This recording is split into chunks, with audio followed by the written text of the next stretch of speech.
Okay, now, on the subwoofer plate amp, you will see something called phase. And it'll be like 0, 90, 180, or some shit like that, okay? And here's the knob, okay? And it's at 90, okay? So what this phase does is this is for the correction of the distance between your sub and your main. So if you have the sub back and you have your main up forward, you need to do phase correction because it's going to be out of phase. They're not, if they're neck and neck, like right next to each other, then you're going to have to do very little, okay? You're going to be close within the range. So if you have it further back, you will retard or advance the phase depending on the room, the speaker you're doing it with, that you're combining them with. But essentially what you're going to do is you're going to listen for if it sounds like the bass is trailing behind the music.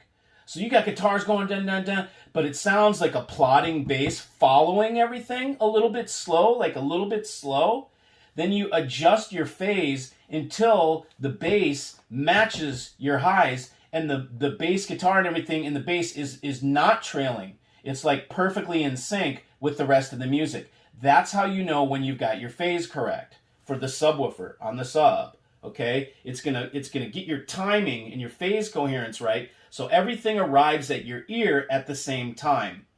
These are different size wavelengths, they're different distances. One may be higher up.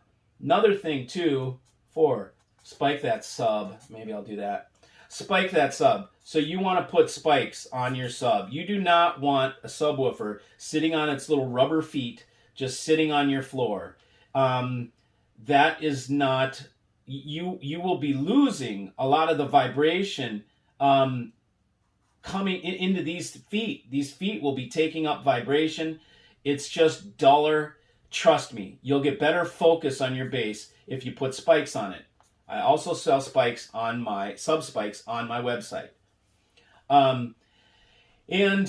So put them on a sub. If you really want to get trick, okay, you can put a stand underneath it which has spikes there, and then spikes on the bottom that go into, on the bottom that go into little round sinks, and then these things are designed. The stand in the middle, the metal is designed to take up vibration and pull it. You want to sink and pull vibration out of this sub.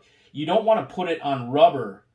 Or look, if you put it on rubber or springs, a lot of people like the Townsend springs, okay?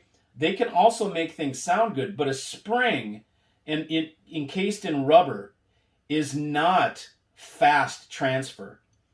Not to mention a spring gets old after a while. It loses its springiness, so it will sag after a while. It doesn't stay constant.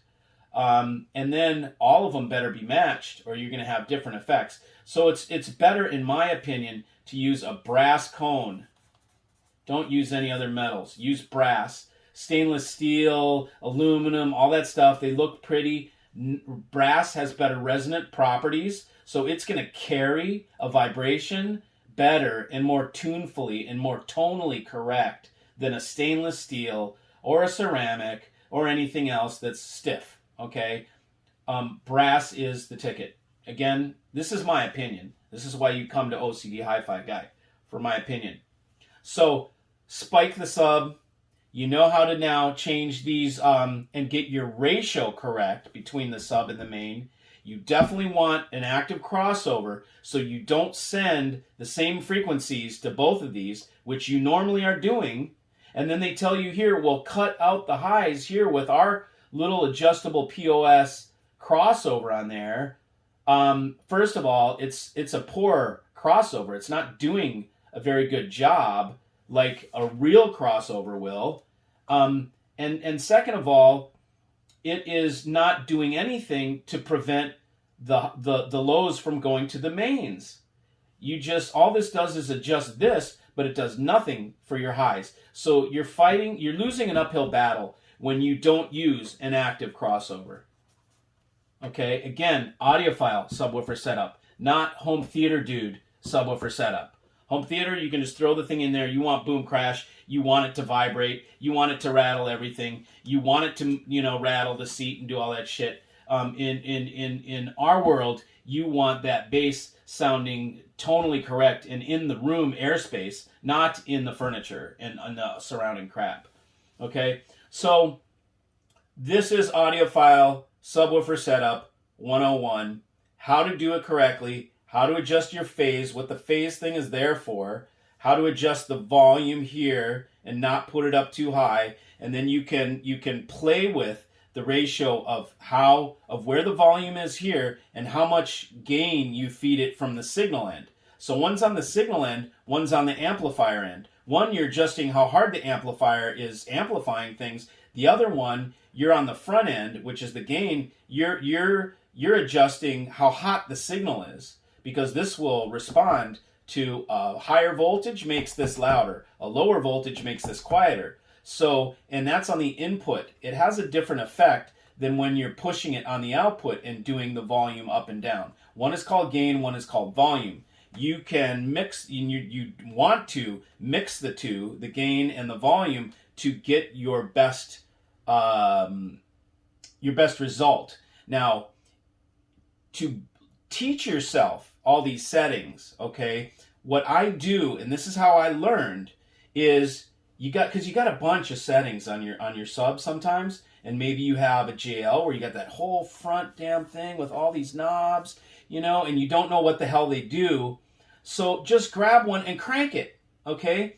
Any knob on your plate amp or on whatever, on your sub amp, any knob that you crank to 10, it's going to be too much of whatever the hell that is. I'll guarantee it. Unless it's phase. It might be perfectly proper, okay? But on anything else, even if it's a crossover or anything, you're just going to know what it does. If you turn it to 10, you're going to hear what the hell that knob does. It's going to make itself very apparent, okay? So you just go through your knobs, just crank it and turn it back. Crank it and turn it back. Be careful with the volume, okay? But all the other crap, you can just crank them and listen and da-da-da. And here, some of them have damping control. Switch it, listen, switch it, and just but with the knobs, you can crank them to 10, and then you'll hear exactly what that thing does.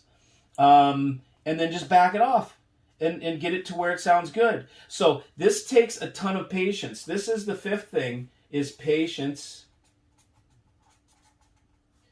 Patience is a virtue. Okay?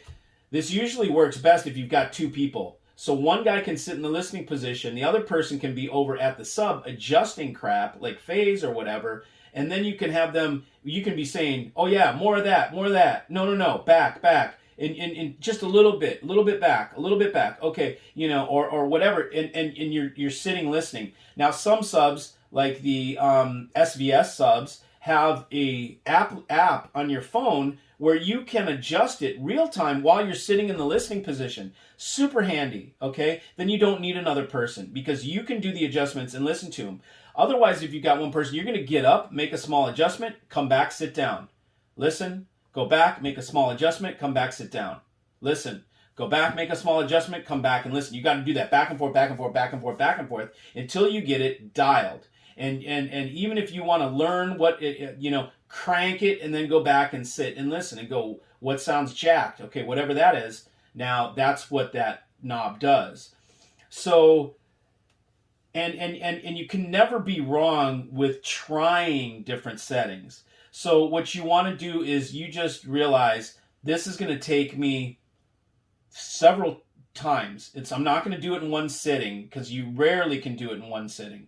If you really know what you're doing, you can. But if you're learning, it's going to take time. Even when I was doing my subs and trying to get them dialed in, it honestly, it took probably 4 sessions. 4 separate full sessions of working like an hour, with 2 people doing all this stuff to just hear and get it proper. Again, you'll know it's right. When it's right, you cannot tell they're subs. If you take your sub, another thing to know, if you take your sub, the closer you move it to the corner, the more room gain you're going to get. The more loud the sub will get, the closer it is to the wall. okay? Especially if there's a port on back facing backward, the closer you get to the front wall, you're gonna get more reflection. It's gonna make it louder in the room. You put it in the corner, whether it's sealed or not. If you set it in the corner, you're gonna get a ton of room gain. So if you find that there's not enough bass, you've got, you know, your low at almost all the way, right? And you've got the volume turned up on your sub, and you're still not getting enough bass, start putting it towards the corner, and trust me, you'll get more bass. Most people need to cut the bass. Most of the time, you've got too much bass, and you need to cut it and chill it out. And I know sometimes it's fun to have bass, but boomy bass is no good, man. It just needs to be proper. It needs to hit you like the velvet hammer, I call it. It's like that but where you feel that air, where it seizes the air, but it's not boomy, and it's not like this echoey thing. You want it to just and you'll feel that grip of the air, and when your sub has a grip like that, and that's the magic. This is what I come and do for people when I come to their house and I set up. I've done it so many times, I'm very good at it. But this is the basic. These are the tools, this is the resources, this is how I do it.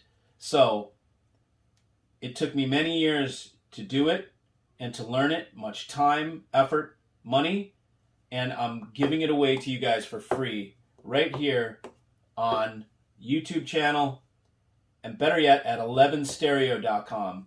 I'm going to start having a library there. I will start to compile a library there of videos like this where I'll get much more specific. And this is pretty specific. They'll be like this, where I teach you how to set up your rig. I teach you how to implement the pieces that I sell you. So it's not like you're just sold a piece and then, hey, do it, figure it out. I'll make sure that you know what you're doing. Okay, so thanks for joining, and I'll see you